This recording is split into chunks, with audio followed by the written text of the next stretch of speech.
Hi, we are from OCC3 Group 5, and in this video we will be explaining the background information of selected companies, types of revenue, definition, recognition and measurement, industry-specific issues related to the revenue, revenue-related disclosure and issues related to ethics and revenue. Now, going into MK Land Holdings Berhad, it is a property development company and it offers shops and terraced residences with facilities. It is involved in development of mixed properties, operations of resorts, hotels and theme parks, and also engaged in investment in subsidiaries and property investments. So some of its property developments names are Rafflesia Damansara Perdana and Taman Bunga Raya Residency. So EcoWealth Development Group Berhad is a property company that envisions to create eco-living products worldwide, and they also have four revenue pillars to serve as all the segments of the real estate market. That includes eco-township, eco-rise, eco-hubs, and eco-parks. ARK Resources Holding Berhad is a property development company which established in 1983 and publicly listed in 2017, provide construction, engineering, property development and investment service. Have four wholly owned subsidiaries which is ARK Resources, ARK Development, ARK Engineering and Construction and ARK Hartana. Next, for the company that we choose is a UOA Development Berhad. Because the Malaysian real estate developer UOA Development Berhad is well known and has the headquarters in KL. So the business is actively involved in a real estate development and also in the construction and investing as it is subsidiary. So they operate in two main segments, which is the constructions and also the property development. So with the headquarters located in Malaysia, capital city of KL, since 1989, the company has built the numerous prestigious residential and commercial structures. And on June 8, 2011, the company has placed the UAE Development Berhad, its construction and development branch, on Bursa Malaysia main market, and also making it one of the country's top listed property development companies based on the market capitalization.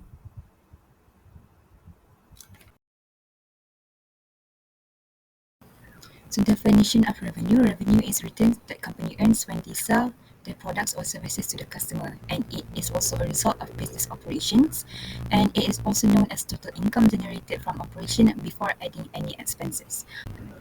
MK Land Holdings operate to four segments including property development, leisure, investment and education. They also earn profit from mixed properties. EcoWorld Development earns revenue from their four pillars, and also the other types of revenue includes property development, management fees, sale of other goods and dividend income. For ARK Resources Holding, they operate on geotechnical engineering works, building construction works, property development and investment holding, and they also own subsidiaries. And last but not least is UOA Development, which focuses on property development, construction, property investment and property management. Other types of revenue also include sales of properties, dividend income, management fee income, interest income, hotel room income, and food and beverages. Next is recognition of revenue. So based on MFRS 15, an entity shall recognize revenue when the entity satisfies a performance obligation by transferring a promised good or service to a customer. It's also measured using the 5-step revenue recognition model. From the table, we can see that all the companies has recorded their revenue at some point of time, in which the income from services is acknowledged after the service have been completed and the control has been transferred to the customer. Additionally, MK Line, EcoWorld and ARK Resources also recognize the revenue over time. For instance, MK Land Holdings revenue is recognized over time for their room revenue in resorts operation. It is recognized on a daily basis as the rooms are occupied and their service are rendered. Also, revenue is not recorded until uncertainty concerning the transaction has been completely resolved. For instance, the recognized revenue might be uncertain for EcoWealth Development Berhad regarding how much percentage of completion for a residential complex they can organize. In measurement of revenue, there are some considerations that company must also take into account, such as the fixed and variable portions, cash or non-cash forms, and even time value of money. From the table, we can see that MK Lands, EcoWorld, and UOA Development measures the revenue at the amount of consideration to which it will be entitled in exchange for the asset. In addition, EcoWorld also excludes the amount collected on behalf of third parties. However, ARK resources have not clearly stated whether or not the measurement of revenue is at amount of consideration. Next is the allocation of transaction price based on standalone price. Both MPLANS and EcoWorld allocated the transaction price based on standalone price, as the contract may include multiple promises to the customers and the price will be allocated according to the standalone. And when it is not observable, both companies will use expected cost plus margin. However, for ARQ Resources and UOA Development, they have not clearly stated whether or not they base their price on standalone. However, UOA highlighted that the management will rely on past experience and the work of specialists. Moving on, I'm going to explain to you two industry-specific issues related to revenue. So, the first issue within the property industry is the increasing prices of raw materials. The foundation of Malaysia's property industry rests on raw materials. These changes in prices in the raw materials like cement, bricks, and steel will affect the industry in very significant ways. So when the prices of these materials increase, the costs for the property developers will increase as well. And in turn, it will decrease the profit margin and affecting and reducing the revenue for the property developers as well. Not only that, these increasing prices also affects the affordability of homes. So when the prices of these raw materials are high, it will also increase the house prices, and in turn, the developers will struggle to attract potential buyers.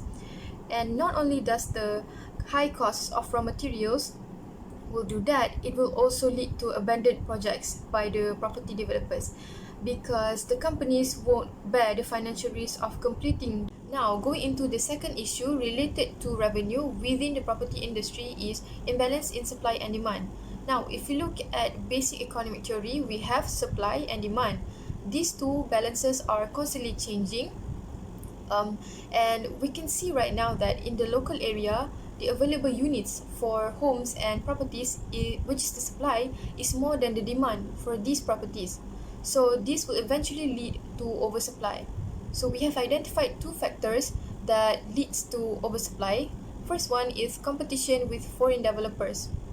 So in certain areas, economic growth is seen, and this will lead to substantial expansion of property development. And because of this, the local developers will have to compete with the foreign developers. So they will implement aggressive development strategies, which eventually leads to overabundance and oversupply. So of course, when we have oversupply, we will the houses will not get sold, and this will in turn affect the property developers' revenue as well. The second factor that causes oversupply within the property industry is the rising interest rates and inflation. So these two elements could reduce the customer's purchasing power and decrease demand in the property market. Now we can see that there's imbalance between demand and supply in the property market, and it is oversupply of these properties. Now that the customer's purchasing power is reduced, the developers will face difficulties to raise prices to offset the higher construction costs, which was also led by the inflation. So now the developers' revenue streams will be affected as well. Let's dive in into the next section. I will explain to you revenue related disclosure. Okay, for the first side is the importance of transparency. Transparency is a paramount. When a property development company discloses clear and comprehensive revenue recognition information, it fosters trust and confidence among investors and stakeholders. This information is critical for making informed decisions about investment and future prospects. While MFRS established the standards, our analysis shows that companies within the Malaysian property development sector adhere to these standards with varying degrees of consistency. Let's now explore the key areas where clear and detailed disclosures are particularly important. Moving on to the next slide, which is key disclosure areas. Several key areas require clear and comprehensive disclosures. The first is contract details and impairment losses. Companies should disclose information about their customer contracts and any potential losses that might arise from receivable or the contract themselves. Additionally, a breakdown of revenue by economic factors is crucial for understanding how these factors impact the company's cash flow. Financial clarity is also essential. Companies should provide a clear contract balance in their financial statements to give a comprehensive picture of their financial health. Next, disclosing performance obligation within contract is another important area. This includes details about fulfillment timing, payment terms, and warranty details. Finally, companies should disclose a schedule for recognizing future revenue associated with unfulfilled performance obligations.